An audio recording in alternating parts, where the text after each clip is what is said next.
Hey everyone, welcome back. For those of you who are new here, my name is Brittany and welcome to my channel, which is all about helping you to create delicious low FODMAP meals to improve your digestive health. If you're into it, go ahead and subscribe. I'll be posting a new video each week.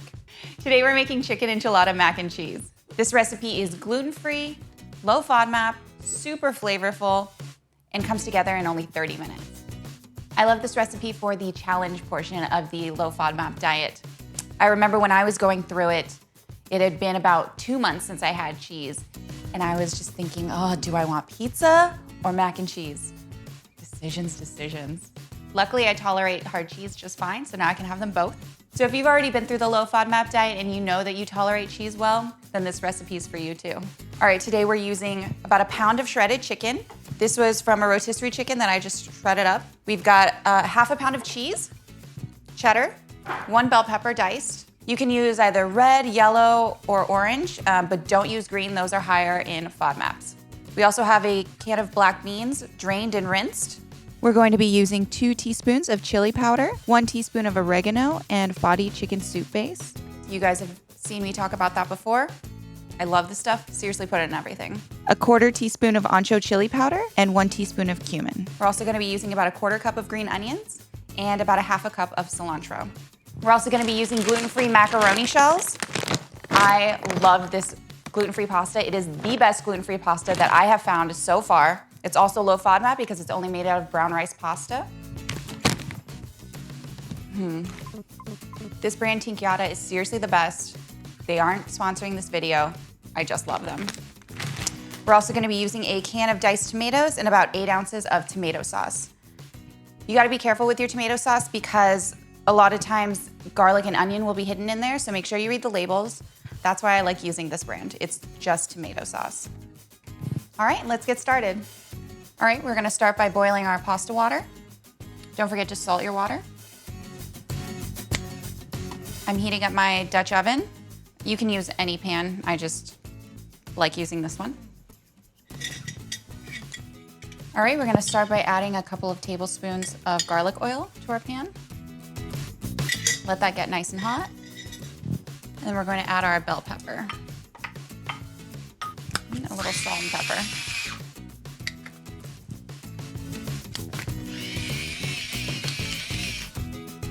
We're going to let those cook for about 5 minutes. All right, our water's boiling, so now we're going to throw in our pasta. Give it a little stir so it doesn't stick. I am gonna set a timer, but you wanna make sure to watch your pasta. All right, now that our bell peppers have a nice browning on them, we're gonna make our sauce. We're gonna start by adding about 8 ounces of our tomato sauce, 1/2 cup of water, and 2 tablespoons of gluten-free flour to thicken the sauce. Forgot to mention that before. Add our spices. We're gonna add our diced tomatoes, add our beans, and our chicken. Just gonna cover this and turn the heat down to low. Okay, this is looking pretty done to me, even though there's time left on our timer.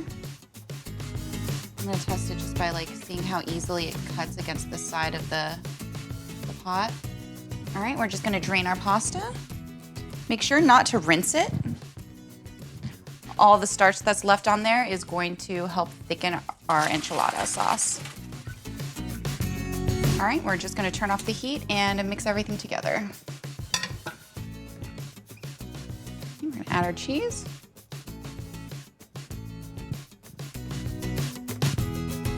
All right, now that that is all gooey, we're gonna add our green onion and cilantro.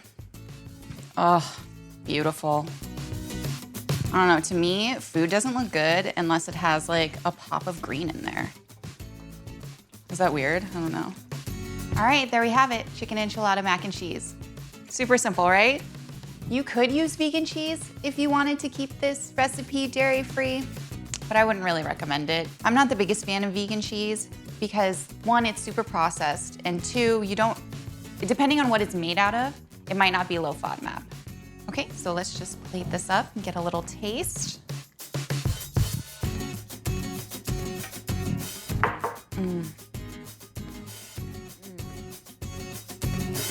so good. Nice and cheesy, but not too much cheese. It's got nice flavor from the bell pepper, freshness from the cilantro and the green onion. I want to give a shout out to my friend Julie, who inspired me to make this recipe. She wanted to make me dinner a couple of weeks ago, and she tried to navigate all of my restrictions. It wasn't quite right, but I still ate it, and it was delicious. So she inspired me to make a version of it that I could eat. And I'm so glad. It's one of my favorites now.